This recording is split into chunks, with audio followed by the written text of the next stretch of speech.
Ma'am जैसे आपने बोला कि शिव से पूजन का विषय नहीं है, दर्शन का विषय है, तो जो लोग सुन रहे हैं वो समझना चाहेंगे कि आखिर ये है क्या?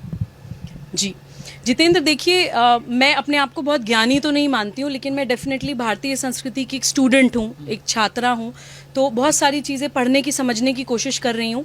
जब शिव के बारे में मैंने जानने की कोशिश करी तो पहली चीज़ तो मुझे ये पता चली कि शिव और शंकर अलग अलग हैं। हम लोग अक्सर समझते हैं कि शिव कोई व्यक्ति हैं। शिव जो है वो कॉन्शियसनेस की जो बिल्कुल परम अवस्था होती है, चेतना की जो अवस्थाएं होती हैं, जागृत, निंद्रा और स्वप्न, उससे भी इन तीनों अवस्थाओं से ऊपर जो स्टेज होती है चेतना की, समाधि, तभी उनको जो है कहते हैं कि त्रिनेत्र खुलना, कि वो जब आप बिल्कुल हर चीज़ को एक अहम ब्रह्मास्मि वाली दृष्टि से देखते हैं। जब मुझे दिखता है कि जितेंद्र के अंदर भी मैं ही हूँ, हम उन तत्वों से बने हैं, क्षिति, जल, पावक, गगन, समीरा, उन 5 एलिमेंट से हम बने हैं, उन्हीं 5 एलिमेंट से पूरा विश्व बना है।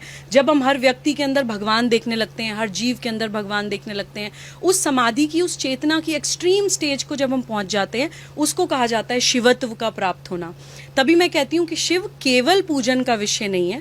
डेफिनेटली पूजा तो होनी चाहिए, मैं मूर्ति पूजा के खिलाफ नहीं हूँ। मैं हमेशा ये बोलती हूँ कि किसी भी जगह जहाँ पर लोग मूर्ति पूजा करते हैं, या जब आकृति की फॉर्म में हम जो भगवान को सम्मान देते हैं, वो भी एक यात्रा है।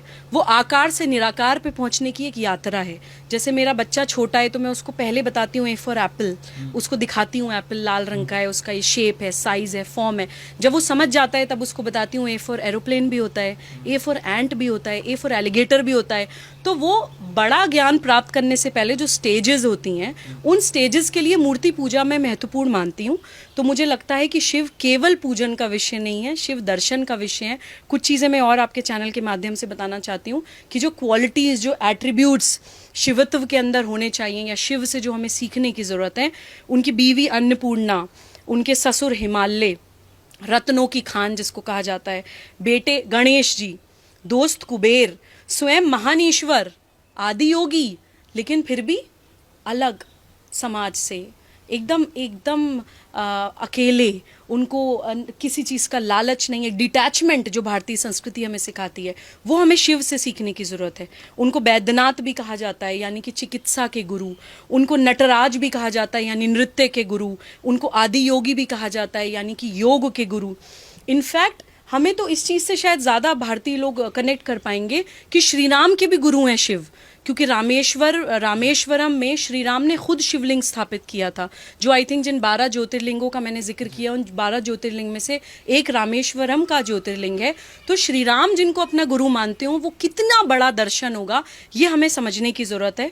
वो ओंकार भी हैं, जो एक ओंकार, जो एक कहते हैं कि यूनिवर्सल वाइब्रेशनल साउंड, क्रिएशन जिसको कहा जाता है, तो वो संहार भी हैं, वो क्रिएशन भी हैं, वो डिस्ट्रक्शन भी हैं।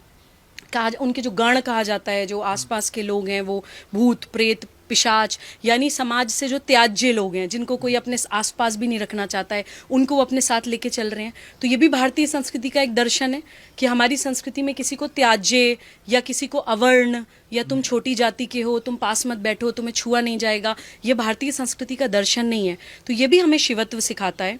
शिव को अर्धनारीश्वर भी कहा जाता है कि उन्होंने पार्वती जी को अपने अंदर समाहित कर लिया था। तो वो जो मेल फीमेल एनर्जी से पूरा यूनिवर्स बना है, जिसको यिन यांग भी कहते हैं बहुत से कल्चर्स में, या बहुत अलग अलग शब्द उनको दिए गए हैं, वो अर्धनारेश्वर का भी प्रिंसिपल हमें शिव सिखाते हैं। नारी अपमान हमारे देश में नहीं हो सकता है। नारी अपमान पे हमारे देश में महाभारत, रामायण जैसे युद्ध हो जाते हैं।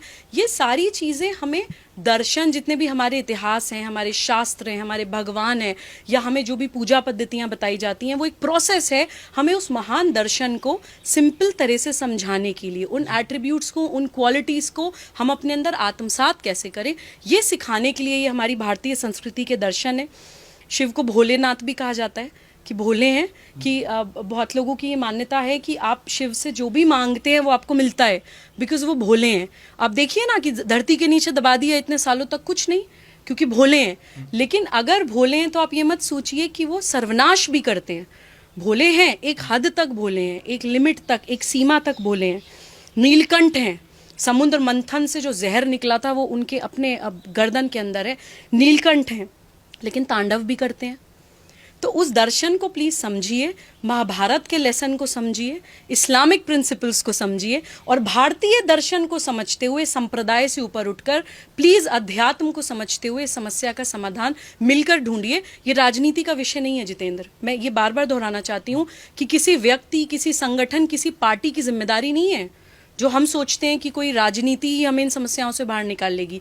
भारत में समाज सत्ता राज सत्ता से बड़ी चीज़ है।